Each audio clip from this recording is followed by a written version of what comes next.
Coucou mes petits moches. Bonjour les petits moches. On se retrouve aujourd'hui avec Stanislas, ici présent, parce qu'on va vous parler de livres jeunesse, les livres qu'il est en train de lire, qu'il a déjà lus, et de ce qu'il a emprunté à la bibliothèque cette fois-ci. Ça pourra vous donner des idées à vous si vous aimez les livres très très jeunesse, ou alors à vos enfants plutôt. Ouais, voilà.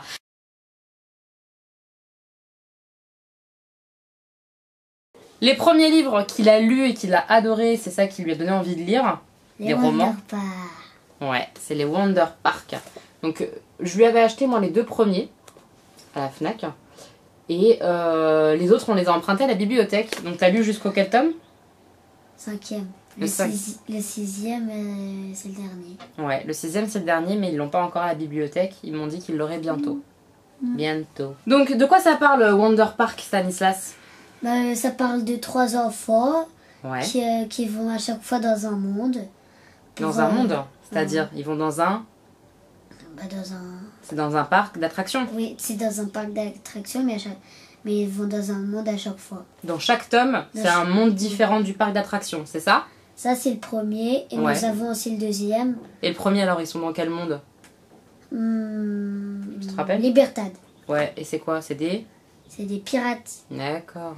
Et Megalopolis, c'est des super-héros. D'accord. Là, on voit l'ange, mais c'est des super-héros. Oui. D'accord. Et donc, du coup, dans chaque livre, c'est une aventure différente avec les 3 mêmes enfants. C'est ça? 4. Ils sont 4? Oui. D'accord. Sauf que la petite sœur, elle s'est fait enlever plusieurs fois. Ah, d'accord. Et c'est à chaque fois, ils vont la chercher, en fait, c'est ça? Et ils rencontrent des gens, tout ça, et des aventures. Donc ça, c'est très sympa. C'est écrit assez gros, hein. Et il y a des illustrations, donc vraiment pour démarrer la lecture pour vos enfants, entre 7 et 10 ans, je dirais. C'est vraiment pas mal. Normal, j'ai commencé à 7 ans. Ouais, c'était pas à 7 ans que tu as commencé à lire cela, hein. Tu as commencé avec des BD, toi. Oui. Ensuite, les livres dont on a envie de vous parler, il les a rendus à la bibliothèque, c'est Sandorine. Donc et les dragons. Ouais. Et les sorciers. Voilà. Contre les sorciers. Il y a 2 tomes. Il y a Sandorine et les dragons, le tome 1. Et Sandorine contre les sorciers. Le tome 2. Donc je vous mets une image juste ici. Du coup, Stanislas, de quoi ça parle? Ça parle des dragons. Ouais, des dragons. De Sandorine. Qui est Sandorine? Sandorine, c'est une princesse toute jeune. Ouais. Qui voulait faire du karaté, qui voulait faire de la magie. Ouais, et qu'est-ce qu'elle veut pas faire? Pas faire de la danse. D'accord. Et puis? Je sais plus. Elle veut pas se marier avec le prince? Oui. C'est ça aussi. Voilà, donc c'est un peu l'histoire d'une princesse rebelle. Elle veut pas faire ce qu'on lui demande de faire comme toutes les princesses, c'est ça? Et elle veut vivre avec le dragon? Oui. Est-ce que tu as aimé en fait Sandorine? Ouais. T'as beaucoup aimé? Oui. Pourquoi t'as aimé? Parce que c'est une fille qui n'est pas emprisonnée par les dragons, mais qui est avec les dragons. Ouais. Mais qui voulait pas se marier avec le prince. Ouais. T'as trouvé ça marrant qu'elle ne veuille pas se marier comme toutes les princesses? Et t'as bien aimé les histoires de dragons? Oui. Ça, je suis en train de le lire. Ouais, je vais le montrer de plus près. C'est comment il s'appelle le livre? Il s'appelle... Harold. Harold et les dragons. Ouais. Et le titre, c'est Comment dresser votre dragon. Voilà. Explique-nous un petit peu ce que c'est. C'est un homme un petit peu timide. Ouais. Qui va chasser un dragon. Enfin, qui va prendre un dragon. Il veut le capturer en fait, c'est ça? Et s'il ne trouve pas un dragon, et il va mourir. Pourquoi? Je sais pas, il y a un homme, il a dit qu'il fallait capturer un dragon, sinon on mourrait. Ah bon? Oui. Je sais pas, hein. Je peux pas vous dire. D'accord, et donc il capture un dragon? Oui. Et après, du coup, qu'est-ce qu'il doit faire avec ce dragon? Qu'est-ce qu'il fait? Il essaie de... Qu'il lui obéisse? Oui. C'est ça? D'accord. Et du coup, il te montre comment il fait pour essayer de faire des choses avec le dragon? Oui. C'est un bébé dragon? C'est un grand dragon? Il est comment le dragon? De la taille d'un perroquet. Ah oui, donc c'est un bébé dragon. Voilà. Et dedans, c'est écrit assez gros aussi. Voilà. Et des petites illustrations et tout ça. T'aimes bien toi quand il y a des petites illustrations? Oui. Et tu en es ici, un peu plus de la moitié. Et donc celui-là, tu l'aimes bien? Je sais qu'il y en a plein d'autres. Oui, je sais. Tu voudras les prendre à la bibliothèque? Donc celui-là, autant vous dire qu'il l'a beaucoup aimé. Hein. Ouais, tu l'aimes bien, donc c'est cool. On prendra d'autres. Maintenant, on va vous parler des livres qu'il a empruntés à la bibliothèque, sachant que le choix à la bibliothèque, on le fait tous les deux. C'est-à-dire que souvent, moi, je regarde, je lui montre, je lui propose, je lui raconte un petit peu ce qu'il y a écrit derrière ou quoi, on lit ensemble. Et en fonction, on prend ou on prend pas. C'est ça? Donc, il a repris 2 chars de poule parce qu'il en a lu un déjà la fois dernière. Oui. C'était quoi l'histoire de celui que tu avais déjà lu? Méfiez-vous des abeilles. Méfiez-vous des abeilles, c'était le titre. Ouais, et c'était l'histoire de quoi? De quelqu'un qui s'est transformé en abeille et qui a survécu à l'abeille. D'accord. Et qui est devenu à son espèce. À son espèce, ça veut dire quoi? Ça veut dire qu'il s'est transformé en abeille. Ouais. Et puis? Il devrait se transformer en autre garçon. D'accord. Mais là, il s'est transformé en abeille. Il s'est trompé en fait, c'est oui. Ça? D'accord. Enfin, elle s'est trompée. Qui? La dame qui a fait changer les corps. Ah d'accord, mais je savais pas qu'il y avait une dame. C'est l'histoire en fait d'une femme qui a changé les corps de 2 personnes, c'est ça? Et elle s'est trompée. Oui. Et elle l'a transformée en abeille. Oui. Ok, donc on n'en dit pas plus. Faudra lire si ça vous intéresse, Méfiez-vous des abeilles. Et du coup, il a bien aimé cette série, mais ça fait pas peur? Pas du tout. Pas du tout, voilà, donc je sais pas. Donc il a pris des appels monstrueux. La couve, elle fait un petit peu peur quand même, la couverture de celui-là. Bon, Stan n'a pas peur, donc il va lire ça. Et il y a aussi La Maison des Morts. Ah bah ça aussi, ça fait peur quand même. Hein. Celui-ci, il fait pas du tout peur. Ah ouais? J'ai pas encore lu, mais... Ouais, t'as pas encore lu, on va voir. Pour l'instant, celui-ci, il fait pas du tout peur, la page. Ah ouais? Le truc. Mais écoute, on verra. Il va lire ça et il vous en dira des nouvelles. Ensuite, on a pris, cette fois-ci, les Mabel Jones. Donc là, on a pris les 2 premiers tomes. Je pense qu'il y en a d'autres, mais je suis pas certaine. Donc Mabel Jones, le premier, c'est Les improbables aventures de Mabel Jones. Jonas. Non, c'est Jones qu'on dit. Ah. Comme ça, quand c'est écrit comme ça, c'est Jones. C'est parce que c'est un nom de famille anglais. Et le deuxième, c'est Mabel Jones et la cité interdite. Ça veut dire quoi? Bah, la cité où t'as pas le droit de rentrer. Mais c'est quoi une cité? Une cité, c'est une ville. Ah. Voilà. C'est pratiquement presque pareil. Ouais. Que les Pertades. Ouais. Je vais vous lire en fait le résumé du premier Mabel Jones. Parce qu'elle a osé manger sa crotte de nez, Mabel Jones est kidnappée par une bande d'animaux pirates et transportée à bord de l'Asticot féroce. Elle y rencontre un loup rusé, un crocodile chirurgien, un cochon poète, une taupe vigie, qui l'embarque, sabre au poing mais toujours en pyjama, dans une improbable chasse au trésor. Donc rien qu'en fait la description, moi j'ai trouvé ça hyper rigolo. Ça va être chouette je pense parce que ça va être une aventure avec des animaux pirates et qui vont chasser un trésor. Et l'intérieur, t'as vu, c'est rigolo. Il y a beaucoup d'illustrations aussi et comment expliquer? Il y a souvent des pages comme ça où il y a des figures en fait au niveau de l'écriture et tout ça. Je trouve ça assez vivant. Voilà.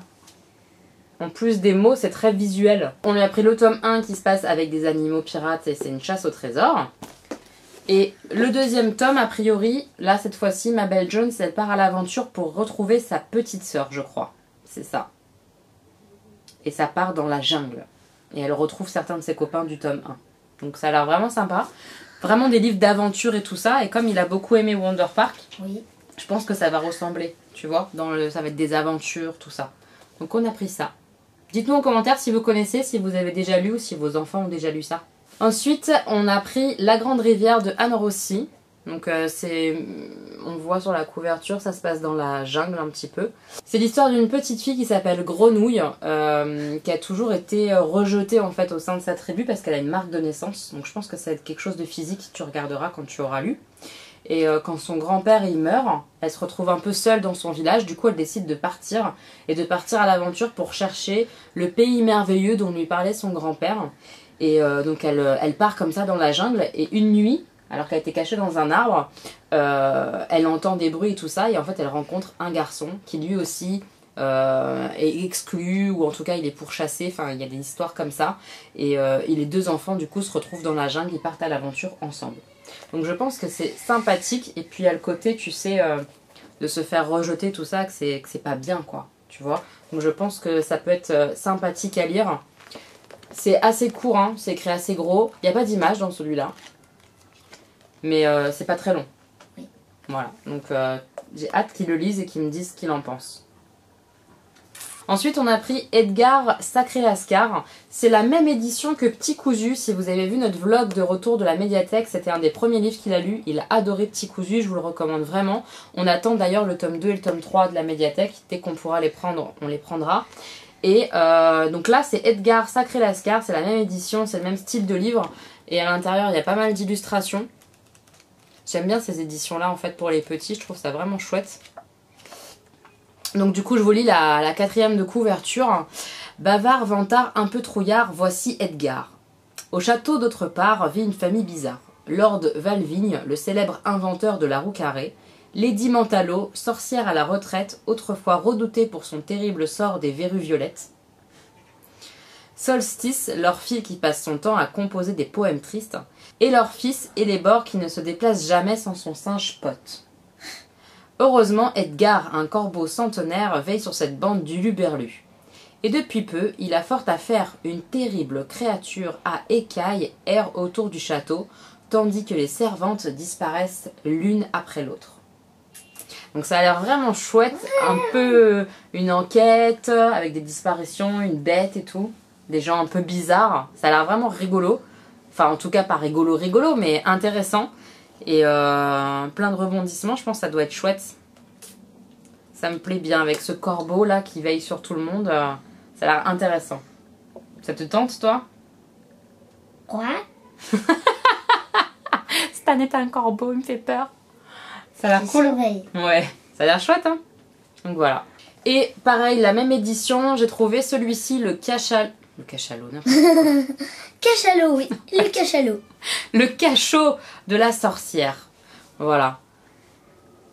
Et du coup, derrière, il y a un tout petit texte. Il y a juste écrit Billy Calder, jeune gardien de nuit dans une prison hantée, découvre un terrible secret. Oh, c'est mystérieux là encore. On va, à mon avis, apprendre plein d'histoires. Ça va être chouette.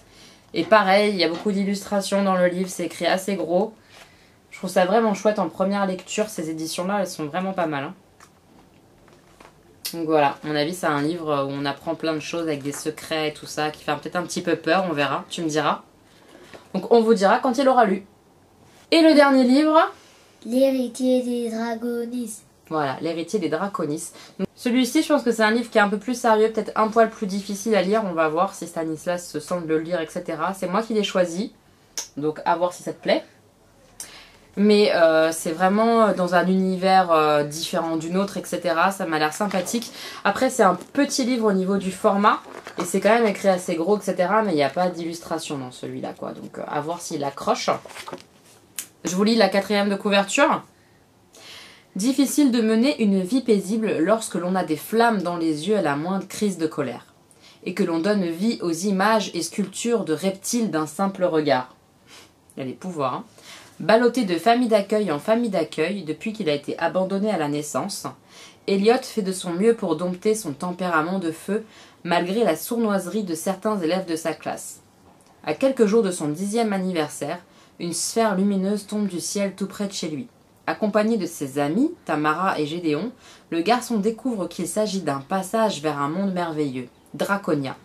Les enfants y font la rencontre de Gulliver, un gentil géant.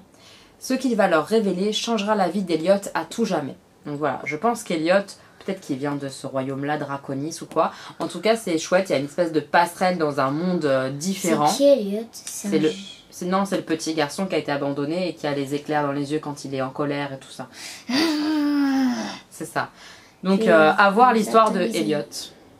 N'est-ce pas? Tu nous raconteras ça dès que tu l'auras lu. Ça a l'air sympa quand même, hein? Ça te fait peur de tout ça à lire? T'as pas peur? Bon bah voilà, super. Mes petits moches, on vous a montré les derniers livres que Stan il a aimés. Oui. Tu les as beaucoup aimés? Oui. C'est lesquels tes préférés? Wonder Park et Ouais. Petit Cousu. Petit Cousu, voilà. Donc Et Et quoi? mince, comment elle s'appelle? Sandorine? Oui. Voilà, donc il a beaucoup aimé ces livres-là, j'espère que ça vous donnera des idées pour vos enfants. Et pour l'instant, j'aime Harold et les dragons. Tu l'aimes bien aussi? Voilà, donc il est en train de le finir. On revient du coup prochainement, si ça vous a plu, pour vous raconter un petit peu les livres qu'il va avoir lus. Oui. Et vous montrer les prochains qu'il empruntera à la bibliothèque. Oui. Voilà. J'espère que ça vous a plu mes petits moches. Mettez un pouce en l'air si ça vous plaît. Encouragez mon Stan. Il n'y a pas de pouce en bas. On se retrouve bientôt. On vous fait Bientôt. plein de bisous. Oui. Bisous.